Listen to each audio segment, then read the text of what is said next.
നബിയനാ റസൂലുള്ളാഹി സ്വല്ലല്ലാഹു അലൈഹി വസല്ലമ തങ്ങളുടെ ചാരത്ത് സ്വഹാബത്ത് വന്നുകൊണ്ട് നബിയോട് ചോദിക്കുകയാണ്, മാ ഹാദിഹിൽ അളാഹിയു യാ റസൂലല്ലാഹ്. നബിയേ നബിയേ, എന്താണ് ഈ ഉളഹിയ്യത്ത് എന്ന് പറഞ്ഞാൽ എന്താണ് നബിയേ, ഒന്നറിയിച്ചു നൽകുമോ ഹബീബേ? ഫഖാല റസൂലുള്ളാഹി സ്വല്ലല്ലാഹു അലൈഹി വസല്ലം, ആദരവായ റസൂലുള്ളാഹി സ്വല്ലല്ലാഹു അലൈഹി വസല്ലമ തങ്ങൾ അതിന് കൃത്യമായി പ്രത്യുത്തരം നൽകുകയാണ്. സുന്നത്തു അബീക്കും ഇബ്രാഹീം, നിങ്ങളുടെ വല്യുപ്പയാകുന്ന ഇബ്രാഹിം നബി അലൈഹിസ്സലാമിന്റെ ചര്യയാണ്. ഇത് ശ്രേഷ്ഠമായ അമലാണ് എന്ന് നബിയുനാ റസൂലുള്ളാഹി. ഫഖാലൂ ഫമാ ലനാ ഫീഹാ യാ റസൂലല്ലാഹ്. സ്വഹാബത്ത് അല്ലാഹുവിന്റെ റസൂലിനോട് ചോദിക്കുകയാണ്, ഈ ഉളഹിയ്യത്ത് അറത്താൽ ഞങ്ങൾക്കതിലൂടെ എന്താണ് ലഭിക്കുക റസൂലേ, എന്ത് കൂലിയാണ് കിട്ടുക ഹബീബേ? ഫഖാല റസൂലുള്ളാഹി സ്വല്ലല്ലാഹു അലൈഹി വസല്ലം, അല്ലാഹുവിന്റെ റസൂൽ പറയുകയാണ്, ബികുല്ലി ശഅറത്തിൻ ഹസനത്തുൻ, അതിലെ ഓരോ രോമകൂപങ്ങൾക്ക് സമാനമായി നന്മയാണ് രേഖപ്പെടുത്തുക എന്ന് നബിയുനാ റസൂലുള്ളാഹി. നീ ഇറക്കുന്നത് ആടാണോ, മാട് വർഗത്തിൽ പെട്ടതാണോ, ഒട്ടകമാണോ, അതിൻ്റെതാകുന്ന ശരീരത്തിലുള്ള രോമകൂപങ്ങൾക്ക് സമാനമായി കോടാനുകോടി രോമങ്ങളാണ്. അതിന് സമാനമായി അല്ലാഹു സുബ്ഹാനഹു വ തആല നിനക്ക് നന്മ രേഖപ്പെടുത്തുമെന്ന് നബിയുനാ റസൂലുള്ളാഹി. ചെറിയ കാര്യമല്ല, വലിയ പുണ്യമാണ്. ഇതിനു വേണ്ടി ഇറങ്ങിത്തിരിക്കലും ഇതൊക്കെ വലിയ കൂലിയാണ്. ഖാല അലി റളിയല്ലാഹു തആല അൻഹു, അലി റളിയല്ലാഹു തആല അൻഹു പറയുകയാണ്, മൻ ഖറജ മിൻ ബൈതിഹി ലിശ്റാഇൽ ഉളഹിയ ഗഫറല്ലാഹു ദുനൂബഹു. ആരെങ്കിലും ഉളഹിയ്യത്തിന്റെ മൃഗത്തെ വാങ്ങാൻ വേണ്ടി വീട്ടിൽ നിന്ന് പുറപ്പെട്ടാൽ ആ പുറപ്പെടുന്നതായ സമയം മുതൽക്ക് അല്ലാഹു എന്ന പാപങ്ങൾ പൊറുക്കുമേ. അലി റളിയല്ലാഹു അൻഹു. ആരാണ് അലി തങ്ങൾ? അന മദീനത്തുൽ ഇൽമി വഅലിയുൻ ബാബുഹാ. ഞാൻ വിജ്ഞാനത്തിന്റെ പൂന്തോട്ടമാണ് എങ്കിൽ അതിലേക്കുള്ള വാതിലാണ്, കവാടമാണ് അലി എന്ന് നബിയോനാ റസൂലുള്ളാഹി. ആദരവായ പ്രവാചകന്റെ മരുമകനല്ലേ അലിയാര് തങ്ങൾ ലോകത്തോട് വിളിച്ചോതുകയാണ്, ഉളഹിയ്യത്തിന്റെ ബലിദാനത്തിന് വേണ്ടി കരുതുന്ന മനുഷ്യ, ആ മൃഗത്തെ വാങ്ങാൻ വേണ്ടി നീ കമ്പോളത്തിലേക്ക് പോകുന്ന സമയം മുതൽ അല്ലാഹു പാപം പുറത്തു നൽകുമേ എന്ന് നബിയോനാ റസൂലുള്ളാഹി. തീർന്നില്ല. വമഹാൻഹു അശറു സയ്യിആത്, 10 തിന്മകളെ അല്ലാഹു മായ്ച്ചു കളയുകയാണ്. വറഫഅലഹു അശറു ദറജാത്തിൻ, 10 പദവികൾ അല്ലാഹു ഉയർത്തുകയാണ്. വഇദാ തകല്ലമ ഫീ ശിറാഇഹാ, ഉളഹിയ്യത്തിന്റെ ബലിമൃഗത്തിന്റെ വിഷയത്തിൽ കമ്പോളത്തിൽ എത്തിക്കൊണ്ട് അതിന്റെ വില നിലവാരത്തെ കുറിച്ചുള്ള ചർച്ച നീ നടത്തുമ്പോ കാന കലാമുഹു തസ്ബീഹാ, ആ സംസാരം പോലും സുബ്ഹാനല്ലാഹയുടെ ഗണത്തിലേക്ക് രേഖപ്പെടുത്തുമേ എന്ന് അലി റളിയല്ലാഹു അൻഹു. വഇദാ അഖറഖ ദമഹാ, അലി റളിയല്ലാഹു അൻഹു വീണ്ടും ഓർമ്മപ്പെടുത്തുകയാണ്, ആ മൃഗത്തെ വാങ്ങി കൊണ്ടുവന്ന് പരിചയിച്ച് കൃത്യമായി ഇതിനെ നോക്കി വളർത്തി പരിശുദ്ധമായ ബലി ദിവസത്തിന്റെ ദിവസത്തിൽ അതിനെ കൊണ്ടുവന്ന് ഇടത് ഭാഗത്താക്കി അതിനെ കടത്തി ബിസ്മി ചൊല്ലി തക്ബീർ ചൊല്ലിക്കൊണ്ട് റബ്ബിന്റെ വജ്ഹിന് വേണ്ടി നീ അറവ് നടത്തുമ്പോ അതിന്റെ കഴുത്തിൽ നിന്ന് താഴേക്ക് നിർഗളിക്കുന്ന രക്തത്തുള്ളികൾക്ക് സമാനമായി ഖലഖല്ലാഹു ബികുല്ലി ഖത്റത്തിൻ തഖ്തുറു മിൻ ദമിഹാ അശറതൻ മിനൽ മലായിക. അതിന്റെ കഴുത്തിൽ നിന്ന് കത്തിവെക്കുന്ന സമയത്ത് പുറത്തേക്ക് നിർഗളിക്കുന്ന ചോരയുടെ ചുടുനിണത്തിൻ്റെതാകുന്ന രക്തത്തുള്ളികൾക്ക് സമാനമായി, ഓരോ രക്തത്തുള്ളികൾക്ക് സമാനമായി ഖലഖല്ലാഹു ബികുല്ലി ഖതറത്തിൻ തഖ്തുറു മിൻ ദമിഹാ അശറതൻ മിനൽ മലായിക. 10 മലക്കുകളെ അല്ലാഹു സൃഷ്ടിക്കുമത്രേ.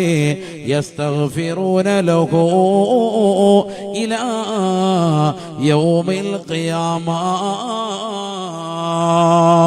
ഈ അറിവ് നടത്തിയ വ്യക്തി ഇവൻ മരിച്ച മണ്ണോട് ചേർന്നാലും ഖിയാമത്ത് നാൾ വരെ അവന്റേതാകുന്ന മൃഗത്തിൻ്റെതാകുന്ന രക്തത്തുള്ളിയാൽ പടക്കപ്പെട്ടിരിക്കുന്നതാകുന്ന മലക്കുകൾ മുഖേന അവന് വേണ്ടി ഇസ്തിഗ്ഫാർ നടത്തുമേ എന്ന്, പാപമോചനത്തിന് തേടുമേ എന്ന് നബിയുനാ റസൂലുള്ളാഹി.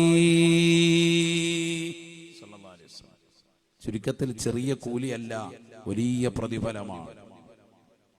നോക്കൂ നിങ്ങൾ, പാപമോചനം ഉറപ്പാണ്, പാപമോചനം ഉറപ്പാണ്. മാത്രമല്ല ഈ മൃഗത്തെ വാങ്ങാൻ വേണ്ടി ഇറങ്ങിത്തിരിക്കുമ്പോൾ തന്നെ പാപമോചനം. 10 തിന്മകളെ മായ്ക്കും, 10 നന്മകളെ അല്ലാഹു എഴുതി ചേർക്കും, 10 പദവികൾ ഉയർത്തും. ഈ മൃഗത്തെ ബലിദാനം നടത്തലോടുകൂടി അതിന്റെ കഴുത്തിൽ നിന്ന് പുറത്തേക്ക് നിർഗളിക്കുന്ന രക്തത്തിൻ്റെതാകുന്ന തുള്ളികൾക്ക് സമാനമായി 10 മലക്കുകളെ പടച്ച് ആ മലക്കുകൾ കോടാനുകൂടി വരുന്ന മലായിക്കത്തുകൾ ഖിയാമത്ത് നാൾ വരെ ഇസ്തിഗ്ഫാർ തേടുമെന്ന് മഹാനാകുന്ന അലി റളിയല്ലാഹു അൻഹു പറയാണ്. അതിനേക്കാൾ വലിയ കൂലി എന്താ? അല്ലാഹു തൗഫീഖ് നൽകട്ടെ. ചെറിയ കാര്യമല്ല. അതുകൊണ്ടാണ് ഇബ്രാഹിം നബി അലൈഹിസ്സലാം നടത്തി ഈ പുണ്യപ്രവൃത്തി മുത്തുനബി സല്ലല്ലാഹു അലൈഹി വസല്ലം തങ്ങൾ ചെയ്തല്ലോ. ലഹാ റസൂലുള്ളാഹി സ്വല്ലല്ലാഹു അലൈഹി വസല്ലം ബികബ്ശൈനി അംലഹൈനി അഖറനൈൻ. നബി തങ്ങൾ മനോഹരമാകുന്ന നല്ല 2 ആടിനെ അറുത്തു അത്രേ. കൊമ്പുള്ള ആടാണ്, തടിച്ചു കൊഴുത്ത ആടാണ്. നല്ല 2 ആടിനെ നബി സല്ലല്ലാഹു അലൈഹി വസല്ലം തങ്ങൾ അറുത്തു സല്ലല്ലാഹു അലൈഹി വസല്ലം. എന്നല്ല, ഹിജറയുടെ 2-ാം വർഷമാണ് മക്കയിൽ നിന്ന് മദീനയിലേക്ക് നബി സല്ലല്ലാഹു അലൈഹി വസല്ലം തങ്ങൾ പലായനം ചെയ്ത് 2-ാം വർഷമാണ് ഉദ്ഹിയ്യത്ത് എന്ന ഈ ബലിദാനം ഇസ്ലാമികമായി ശറഇൽ വരുന്നത്. അന്ന് മുതൽക്ക് പിന്നീട് മരണം വരെയും വഫാത്ത് വരെയും 10 കൊല്ലം തുടർച്ചയായി നബി സല്ലല്ലാഹു അലൈഹി വസല്ലം തങ്ങൾ നടത്തിയിരുന്നു ഉദ്ഹിയ്യത്ത്. എല്ലാ വർഷവും നടത്തി. പെരുന്നാളിന്റെ സുദിനത്തിൽ പെരുന്നാൾ നമസ്കാരം കഴിഞ്ഞ് നടത്തലാണ് ഏറ്റവും ശ്രേഷ്ഠത. ആ സമയം മുതൽക്ക് അയ്യാമു തശ്രീഖിന്റെ ദിനമാകുന്ന ദുൽഹിജ്ജ 11, 12, 13 മഗ്രിബ് വരെയുള്ള സമയം, സൂര്യൻ അസ്തമിക്കുന്ന സമയം വരെയാണ് അറവിന്റെ സമയം. അതിനു മുമ്പും അറവില്ല, അതിനുശേഷം അറത്താലും ഉദ്ഹിയ്യത്തല്ല. ഈ സമയം വരെയുള്ളതാകുന്ന നിയ്യത്ത് വെച്ചുകൊണ്ടുള്ള അറവാണ് ഉദ്ഹിയ്യത്ത്. നബി സല്ലല്ലാഹു അലൈഹി വസല്ലം തങ്ങൾ ദുൽഹിജ്ജയുടെ പവിത്രമാക്കപ്പെട്ടതാകുന്ന സുദിനം നബി സല്ലല്ലാഹു അലൈഹി വസല്ലം തങ്ങൾ വിടവാങ്ങൽ പ്രസംഗം നടത്തിയതാകുന്ന ഹജ്ജത്തുൽ വദാ. ജീവിതത്തിൽ ഒരു ഹജ്ജാണ് നബി തങ്ങൾ ചെയ്തത്, 4 ഉംറയാണ് നബി തങ്ങൾ നിഷ്ഠിച്ചത്. അല്ലാഹു അവിടുത്തെ പൊരുത്തം നമുക്ക് നൽകി അനുഗ്രഹിക്കട്ടെ. ആ ഹജ്ജത്തുൽ വദാഇന്റെ സമയത്ത് നബി സല്ലല്ലാഹു അലൈഹി വസല്ലം തങ്ങൾ 100 ഒട്ടകവുമായിട്ടാണ് വന്നത്. എന്നിട്ട് 63 സ്വന്തം കൈകൊണ്ട് അറുത്തു. ഹദീസുള്ളതാണ്. സാമ്പത്തികമായി കഴിവുള്ള ഒരൊറ്റ മുഅ്മിനും മുഅ്മിനത്തും ഇതിൽ നിന്ന് ഒഴിയരുത്. ഉദ്ഹിയ്യത്ത് അത്ര ശ്രേഷ്ഠമായ കർമ്മമാണ്, ഒഴിയരുത്. നബീന റസൂലുള്ളാഹി സ്വല്ലല്ലാഹു അലൈഹി വസല്ലം തങ്ങൾ പറയുകയാണ്, സ്വനാഇഉൽ മഅറൂഫി തഖീ മസാരിഅസ് സൂഇ വൽ ആഫാത്ത്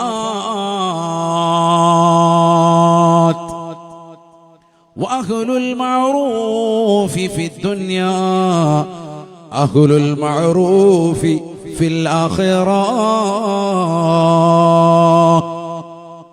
ഈ ദുനിയാവിൽ നന്മയാർന്ന പ്രവർത്തനങ്ങൾ ചെയ്യുന്ന ഏതൊരു സത്യവിശ്വാസിയുണ്ടോ, ഏതൊരു മുഅ്മിനത്തുണ്ടോ, എല്ലാ വിപത്തുകളെ തൊട്ട് തടുക്കാൻ അത് നിദാനമാണ് എന്ന് നബിയുനാ റസൂലുള്ളാഹി. എല്ലാ ബലാ മുസീബത്തുകളെ തൊട്ട് നിനക്ക് തടയിടും ഉദ്ഹിയ്യത്ത്. അല്ലാഹു തൗഫീഖ് തരട്ടെ. നമുക്ക് വന്നു ചേരാനിരിക്കുന്നതാകുന്ന ബലാകൾ, എടങ്ങേറുകൾ, ഹോസ്പിറ്റൽ കേസുകൾ, ലക്ഷങ്ങൾ പൊടിയുന്ന പല രോഗങ്ങളും ഉണ്ടാകാം. എല്ലാ വിപത്തുകളെ തൊട്ട് തടയിടാൻ ഹേതുവാണ് ഉദ്ഹിയ്യത്ത്. മനസ്സിലായിക്കോ? ഖുർആൻ അതിന് സാക്ഷിയല്ലേ. മാത്രമല്ല എല്ലാ അനുഗ്രഹങ്ങളും വന്നു ചേരും ഉദ്ഹിയ്യത്തിലൂടെ. അധികരിച്ച അനുഗ്രഹങ്ങൾ നിന്റെ ജീവിതത്തിൽ കിട്ടണമെങ്കിൽ നല്ല വീട്, നല്ല വാഹനം, നല്ല സന്താനങ്ങൾ, മക്കൾ സാലിഹീങ്ങളായി തീരുക, ഖൈറായ ജീവിതം, കൃഷിയിൽ ബറക്കത്തുണ്ടാവുക, എല്ലാവിധ അനുഗ്രഹങ്ങളും അള്ളാഹു നിനക്ക് സമ്മാനിക്കണമെങ്കിൽ, ആ അനുഗ്രഹങ്ങൾ മുഴുവനും എന്നേക്കുമായി നിലനിൽക്കണമെങ്കിൽ ഉദ്ഹിയ്യത്ത് വേണം. അള്ളാഹു തൗഫീഖ് തരട്ടെ. അപ്പൊ ധാരാളം അനുഗ്രഹങ്ങൾ ലഭിക്കും, അനുഗ്രഹങ്ങൾ നിലനിൽക്കും. അതൊക്കെ വലിയ കിട്ടലാണ്. പെട്ടെന്നുണ്ടാവുന്ന മരണങ്ങൾ, ദുരിതങ്ങൾ, പ്രയാസങ്ങൾ, മാറാവ്യാധികൾ, സാമ്പത്തികമായ പരാധീനതകൾ, കഷ്ടയാതനകൾ ഒക്കെ ഇല്ലാതാകും. സ്വനാഇഉൽ മഅറൂഫി തഖി മസാരിഉസ് സൂഇ വൽ ആഫാത്ത്. സയ്യിദുനാ റസൂലുള്ളാഹി എല്ലാ ബലാ മുസീബത്തുകളെ തടുക്കും. ബിസ്മില്ലാഹിർ റഹ്മാനിർ റഹീം. ഇന്നാ അഅതൈനാകൽ കൗസർ ഫസല്ലി ലിറബ്ബിക വനഹർ ഇന്ന ശാനിഅക ഹുവൽ അബ്തർ. പരിശുദ്ധമായ ഖുർആനിലൂടെ അല്ലാഹു ഓർമ്മപ്പെടുത്തുകയാണ്, ഖുർആനിലെ ഏറ്റവും ചെറിയതാകുന്ന സൂക്തമല്ലേ, ആ സൂക്തത്തിന്റെ ഉള്ളടക്കം ഉദ്ഹിയ്യത്താണ്, ഉദ്ഹിയ്യത്താണ്. ഇന്നാ അഅതൈനാകൽ കൗസർ. നബിയേ, നബിയേ, തങ്ങൾക്ക് നാം ഹൗദുൽ കൗസർ നൽകിയിരിക്കുന്നു. കൗസറിന് പല മഅനകളുണ്ട്. രണ്ടാമത്തൊരു മഅന നബിയെ ഹൗദുൽ കൗസർ മാത്രമല്ല, അധികരിച്ചതായ അനുഗ്രഹങ്ങളുടെ ദാതാവാണ്, അനുഗ്രഹങ്ങൾ നേടിയെടുത്ത വ്യക്തിയാണ്. നുബുവത്ത് തങ്ങൾക്ക് കിട്ടിയില്ലേ? ഖുർആൻ തങ്ങൾക്കല്ലേ അല്ലാഹു ഇറക്കി തന്നത്. ലോകം മുഴുവനും വിറങ്ങലിച്ച് നിൽക്കുന്നതായ മഹ്ശറയിൽ പ്രത്യേകമായ ശുപാർശയോടുകൂടി അവരെ നരകത്തിൽ നിന്ന് സ്വർഗത്തിലേക്ക് കടത്താനുള്ള ശഫാഅത്തുൽ ഉളമ തങ്ങൾക്കല്ലേ ലഭിച്ചത്. അതുകൊണ്ട് നബിയേ, സർവ അനുഗ്രഹങ്ങളും അല്ലാഹു തങ്ങൾക്കാണ് നൽകിയിട്ടുള്ളത്. അതുകൊണ്ട് അനുഗ്രഹങ്ങൾ നിലനിൽക്കാൻ, അത് നീങ്ങിപ്പോകാതിരിക്കാൻ രണ്ട് കാര്യങ്ങൾ ശ്രദ്ധിക്കണേ ഹബീബേ. ഇത് ലോകൈക ഗുരുവിന് മാത്രം ഇറക്കിക്കൊടുത്ത ഖുർആനല്ല, ഈ ഖുർആനിന് കടന്നു വരുന്നതാകുന്ന മാനവരാശികൾക്ക് ദർശനമാ. മനുഷ്യ മാനവ, നിന്നെ വഴികാട്ടിയാണ്, കാറ്റലോഗാണ്. ഖൈറായ വീടുള്ളവരല്ലേ, ഖൈറായ ജീവിതമാർഗം അല്ലാഹു അടുപ്പിച്ച് നൽകിയില്ലേ, കാതിന് കേൾവി ശക്തിയുള്ളവരല്ലേ, കൈക്ക് സ്വാധീനമുള്ളവരല്ലേ, കണ്ണിന് കാഴ്ചശക്തിയുള്ളവരല്ലേ, നാവിന് ഫലമുള്ളവരല്ലേ, സംസാര വൈഭവമുള്ളവരല്ലേ, ചലിക്കാനും ഓടാനും ആരോഗ്യം നൽകിയിട്ടുള്ളതായ അല്ലാഹുവിന് നന്ദി പ്രകാശിപ്പിക്കണേ. ഫസല്ലി ലിറബ്ബിക വൻഹർ. രണ്ട് കാര്യങ്ങൾ നിങ്ങൾക്ക് അനുഗ്രഹങ്ങൾ നിലനിൽക്കാൻ എപ്പോഴും നിങ്ങൾക്കുണ്ടാവൽ നിർബന്ധമാണ്. ഒന്ന് നിസ്കാരമാണ്, നിസ്കാരമാണ്. പോരാ, വൻഹർ, അറിവ് നടത്തൽ നിർബന്ധമാണ്, നിർബന്ധമാ. വർഷത്തിൽ ആ വിഷയം ഒന്ന് ശ്രദ്ധിക്കണേ എന്നും വിശുദ്ധമായ ഖുർആൻ. നിസ്കാരം വേണം, അറിവും വേണം. അല്ലാഹു തൗഫീഖ് നൽകട്ടെ.